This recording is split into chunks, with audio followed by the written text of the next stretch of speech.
Leuan vedot on parasta. Nyt mä opetan sulle, miten treenaat kohti ensimmäistä leukaa. Tosi hyvä treenimuoto ja treenaa ylävartaloa tosi monipuolisesti. Ja mikäpä se mukavampaa kuin voimakas ylävartalo arjen apuna. Lämmittely on äärimmäisen tärkeä aina kun liikutaan, mutta etenkin tässä seläalueella. Kannattaa siis pyöritellä käsiä pikkusilla painoilla.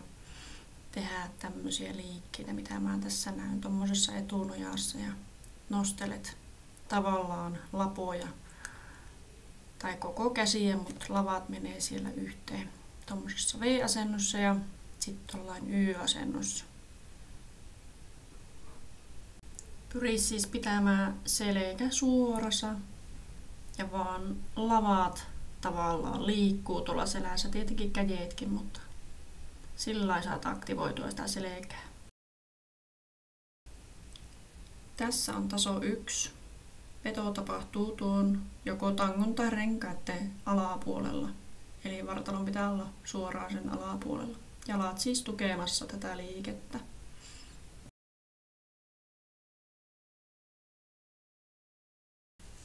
Tässä taso 2.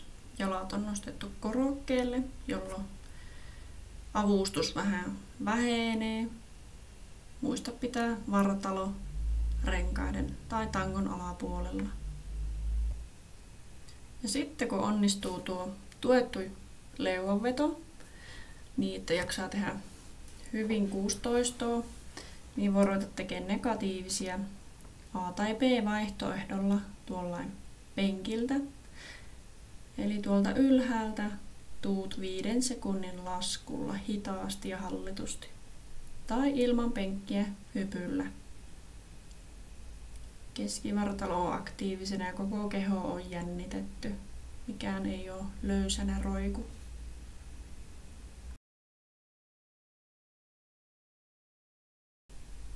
Ja kun oot valmis, niin voit siirtyä tasolle 4 avustettu kuminauha leuanveto.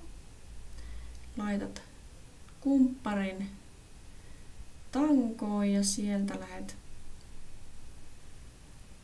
laitat jalan tuohon toisen jalan päälle, ettei kuminauha pääse räpsähtää sieltä missään vaiheessa. Leuanvedossa on äärimmäisen tärkeää, että lavat on yhdessä, eli yläselkä on aktiivinen. Vedä siis tavallaan lavat takataskuun. Oteleveys on silleen hartian levyinen, vähän leveämpi. Variaatioita on toki monia. Vastaotteella treenaat enemmän hauista ja myötäotteella enemmän selkälihasta. Pidä myös jalat jännitettyinä, älä vaan roikota niitä löysinä.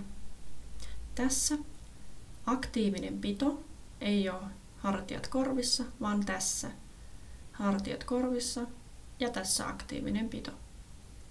Eli korvan ja hartian välissä on tilaa. Ja koko keho on jännitettynä. Ja siitä mukavat jäljet tulee, kun vetelee leukoja.